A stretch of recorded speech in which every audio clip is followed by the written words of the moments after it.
तो मेरा सबसे पहले तो एक क्वेश्चन है कि जब किसी की डेथ होती है, हमको एफआईआर कब करनी चाहिए? जब वो एक्सीडेंट हुआ है तभी? उससे नहीं तो एक दिन बाद? करेक्ट। क्या मेरी आवाज आ रही है? हाँ, बिल्कुल आ रही है, आपकी आवाज बिल्कुल आ रही है। तो एफआईआर करने के लिए किसको जाना चाहिए? घर में जो मेल्स होते हैं, जो ऑन द स्पॉट उस जगह पे पहुंचे हों, जो हॉस्पिटल लेके गए हों, जिन्होंने पोस्टमार्टम करवाया हो। उस टाइम पे मेरी तो इतनी हालत नहीं थी कि मैं ये सब करूं। हाँ, करेक्ट। ये सब कुछ कौन संभलवा रहे थे? अंशु के पापा जी। जब राजवीर जी का एक्सीडेंट हुआ उसके बाद मैं तो बेहोश पड़ी थी और फिर ऊपर पड़ी थी मैं। जो हमारा घर है, गांव वाला घर, जिसने भी देखा हो, बहुत लोगों ने वीडियो भी बनाई है। तो पूरा जो संभाला था ना, वो अंशु के पापा जी ने संभाला था। यहाँ तक कि डेथ सर्टिफिकेट भी राजवीर जी के डेथ के तीसरे दिन बनवा लिया गया था। तो वहां भी ना मेरा कोई नाम लिखवाया गया था, ना ही कोई भी चीज नहीं की गई। और जो मैं इन्वॉल्व हूँ उस चीज में, तो इन्होंने क्या मतलब दिमाग लगाया कि उनकी एफआईआर नहीं करी। फिर इनको कहीं पे पैसा मिला था उसी चीज का, मुझे नहीं पता रोड एक्सीडेंट का था, किस चीज का मिला था, वो मम्मी के अकाउंट में आया था। तो इन्होंने इंश्योरेंस मुझसे का बोला, पैसा मेरी आपका सासू मतलब? माँ ने मुझसे बोला और ससुर जी ने मेरे से बात की हे कि फ्रेंड्स, ये वीडियो स्किप बिल्कुल मत करना। अगर आप इस चैनल पे नए हो तो पहले आप चैनल को सब्सक्राइब कर लीजिए और पूरी 10-12 मिनट की रिकॉर्डिंग है, मैं आपको पूरी रिकॉर्डिंग सुनाती हूँ। और ये जो रिकॉर्डिंग है जो कल सपना लाइव आई थी, लाइव में ये रिकॉर्डिंग लीक करी है और वो लाइव 10 से 5 मिनट बाद ही डिलीट कर दी थी, क्योंकि वो 11-12 बजे करीब लाइव आई थी सपना।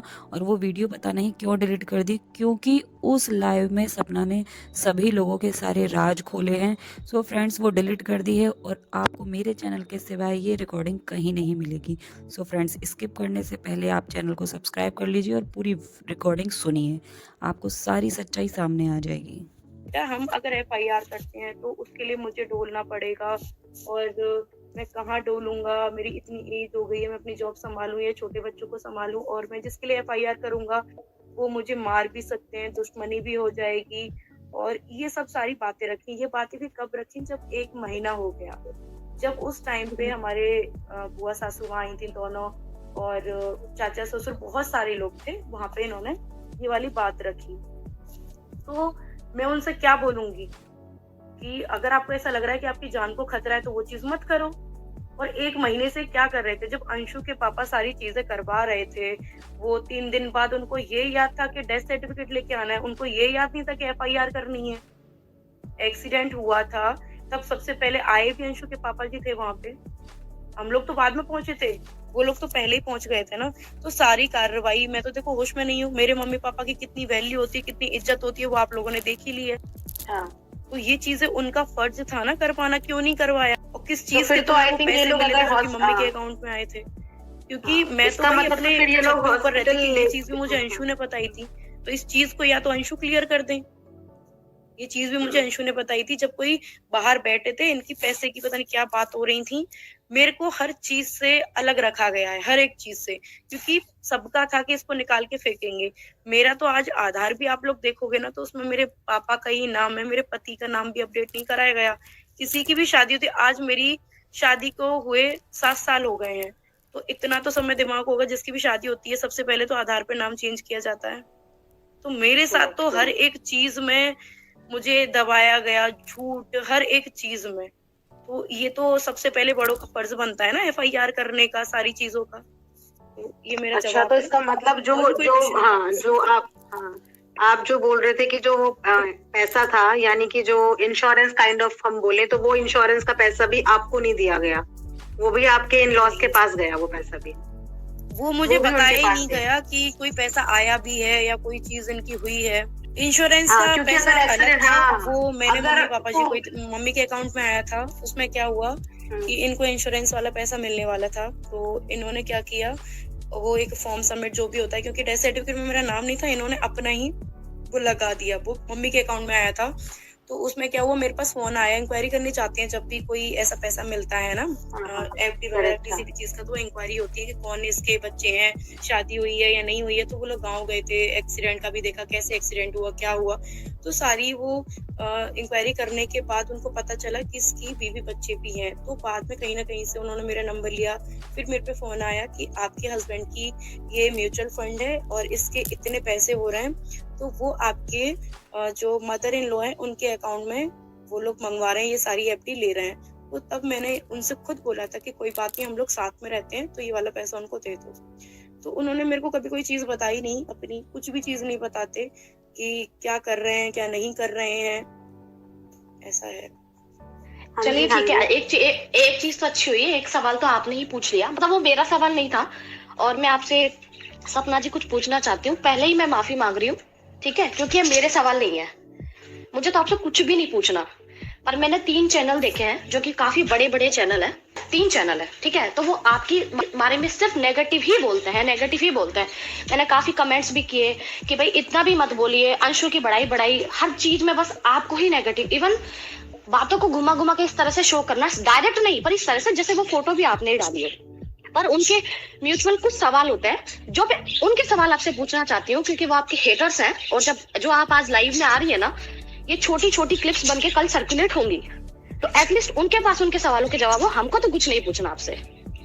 तो उनका पहला सवाल ये रहता है कि जब सूरज जी आपको इतना टॉर्चर करते थे, चीजें करते थे, तो फिर आपने राजवीर जी से शादी क्यों की? जब आपको पता था कि घर ऐसा है तो आपने उनसे शादी क्यों की? ये उनका पहला सवाल है, मेरा नहीं है, उनका है।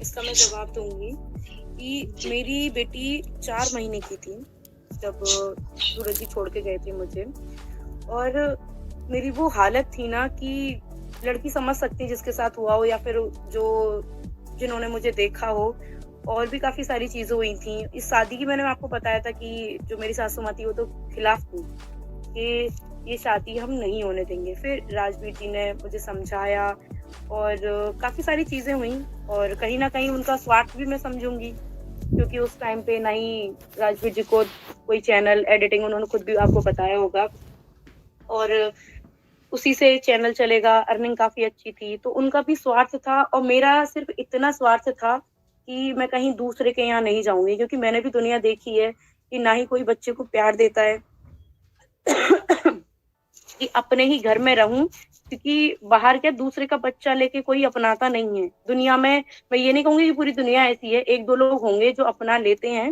बाकी कोई नहीं अपनाता। और उस टाइम पे मैं 20 साल की थी, 20 साल की। तो ये लगता है कि मैं कहाँ जाऊंगी, कैसा घर मिलेगा, या फिर शादी नहीं करूंगी, या जिंदगी भर मायके में कैसे रहूंगी। तो मजबूरी होती है, वो हर एक लड़की की मजबूरी रहती है। क्योंकि जब मेरी पहली बार शादी हुई, मैं घर में गई, ठीक है, वहां पे मुझे इतना टॉर्चर किया गया, मारा पीटा, और न जाने क्या क्या चीजें हुई। तो लगता था कि दूसरे के घर जाऊंगी, वो तो ये कहेगा ना दूसरे की औलाद लेके आ गई है, उसका बच्चा लेके आ गई है, मारपीट, न जाने क्या क्या केसेस होते हैं, हम भी दुनिया में देखते हैं। फिर ये राजवीर जी का नेचर बहुत अच्छा था, और जी बिल्कुल, यही मुझे पूछना था, क्योंकि उनका यही सवाल होता है हर बार। ये रहती है मजबूरी, जी मजबूरी रहती है इंसान पे। जब मजबूरी आ जाती है ना बच्ची को देख के। मैम, हम तो सब समझते हैं, पर उनका यही सवाल था कि जब पहला भाई पीट रहा था, मार रहा था, तो तुमको ऐसा क्यों नहीं लगा कि दूसरा नहीं मारेगा? जबकि हमें तो पता है कि साथ रहते हमारी 5 उंगली एक जैसी नहीं रहती, हमारी 5 उंगली एक जैसी नहीं रहती कि भाई वो ऐसे हैं तो दूसरा भी ऐसे रहेगा। तो 5 उंगली। जी मैम, ये हमें पता है कि आप वहाँ रहे होंगे तो आपने राजवीर जी का नेचर भी देखा होगा, आपको पता होगा कि भाई ये चाचा पापा बन सकते हैं, तो हमें तो पता है। पर वो हमेशा हर आप उनकी वीडियोस देखना, उनके कुछ ऐसे सिमिलर सवाल होते हैं। उनका दूसरा सवाल होता है कि कैसी औरत है इसको, चलो ठीक है वो तो आदमी बुरा था, वो तो कैसा भी था, पर इसने रिकॉर्डिंग की देवी, इसने रिकॉर्डिंग डाल दी, इसको शर्म नहीं आई है कि वो तो मर चुका है, उसको गालियां पड़वा रही है ये वो। मुझे ये भी पता है कि आपने वो रिकॉर्डिंग क्यों डाली। ठीक है, ये जो सब लोग मेरे साथ कर रहे हैं, इनको शर्म नहीं आती? ये सब अच्छे कर रहे हैं मेरे साथ में, इस हद तक गिर रहे हैं, हर एक चीज मारने तक की धमकियां, हर एक चीज की जा रही है मेरे साथ, इनको शर्म नहीं आती? उनको वो चीजें नहीं दिख रही कि पूरा ग्रुप मिलके एक लड़की को टारगेट कर रहा है? और प्लस ये चैनल्स हैं जो बना के बैठे हैं, ये लोग भी। जी मैम, मुझे यही आपसे सवाल पूछना था कि आप अपने मुझसे बताइए कि आपने वो रिकॉर्डिंग उस टाइम क्यों डाली। हमें तो पता है कि आपने क्यों डाली, पर आप बताइए। आपने मैं उस इसका टाइम क्यों जवाब डाली मैं वो पहले रिकॉर्डिंग? भी दे चुकी हूँ। मैम मुझे तो इस मालूम लाइव में है, आप पर सबसे वो क्या है, पहले वो सुनेंगी। जी। मैम हमको तो ये भी मालूम है कि जब किसी की नजर खराब होती है तो उस घर से निकलने का एक बहाना चाहिए होता है, और आप अचानक से अगर आके बोल देती कि मैम मेरे ससुर मैम सास बहाना बेकार है। एक और चीज कहूँ मैम, हाँ ये जो चीज हुई थी ना, ये राजवीर जी के हाँ आगे ये वाली चीज हुई थी, और उसके बाद हाँ क्या रहता है, राजवीर जी भी चले गए तो इंसान को ये लगता है अब तो मैं फ्री हूँ। उसके बाद भी वो चीज कई बार हुई है, तभी तो इंसान जाएगा कि वो चीज बार बार रिपीट करता, वही सहन करता रहे। सपना को अपनों के द्वारा बहुत धोखा मिला है और कहीं ना कहीं मिसअंडरस्टैंडिंग मेरे द्वारा भी हुई है, तो अभी वो विश्वास नहीं कर रही। सपना के जो मामा ससुर जो है, इस जो इनका जो एरिया है जो बहुत खतरनाक सर एरिया है। सपना के मामा ससुर के खिलाफ तो मेरे पास इतनी चीजें पड़ी हैं। सपना के मामा ससुर ने इस डेथ केस में भरपूर पैसा खाया है, भरपूर पैसा। मैं आपको बताऊं, उसने इंश्योरेंस का ही पैसा नहीं खाया, उसने सामने वाली पार्टी से कंप्रोमाइज किया है। ये सपना को नहीं मालूम, ये बसंती बुआ को मालूम है, और बसंती बुआ ने आके बताया घर में, और हमारी सास ने बताया। रेखा जी, क्या उस घर में लड़की बहू बन के जाती है, उसका हक नहीं होता उस घर पर? पूरा हक होता है, सपना का पूरा हक है। पहली वीडियो बनाई थी कि ये लोग मुझे मारेंगे, मैंने आज सच्चाई रख दी है।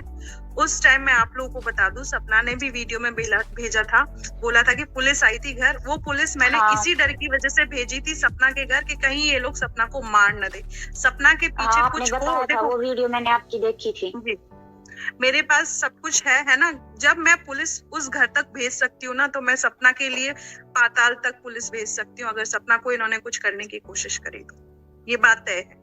ये चीज मेरे सास ससुर क्या चाहते थे कि हम दोनों आपस में लड़ें और सोशल मीडिया पे बदनाम हो जाएं, बस यही कहना चाहती हूँ। आपने जो बात कही ना कि स्टे लेना चाहिए, मैं सपना से शुरू से कह रही हूँ कि उसे स्टे लेना चाहिए हर चीज पे, क्योंकि मैंने इस घर पे मेरे ससुर ने हालांकि ये घर बेच दिया है, लेकिन मैंने इस पे स्टे लिया हुआ है, इसलिए मैं आज तक रह रही हूँ। और जो केस मैं फाइट कर रही हूँ ना सिविल का, उसमें भी ये लोग हारेंगे, क्योंकि भाई मैं तो पहले स्टे ले चुकी हूँ ना इस मकान पे, तो ये बेच ही नहीं सकते इस मकान को। सो फ्रेंड्स, सपना की सारी बातें आपके सामने आ ही गई कि सपना के साथ कितना बुरा हुआ है, कितना गलत हुआ है। सो फ्रेंड्स, अगर आपको वीडियो अच्छी लगी हो तो लाइक, कमेंट, सब्सक्राइब करना बिल्कुल मत भूलिएगा, और मिलते हैं एक नेक्स्ट वीडियो में।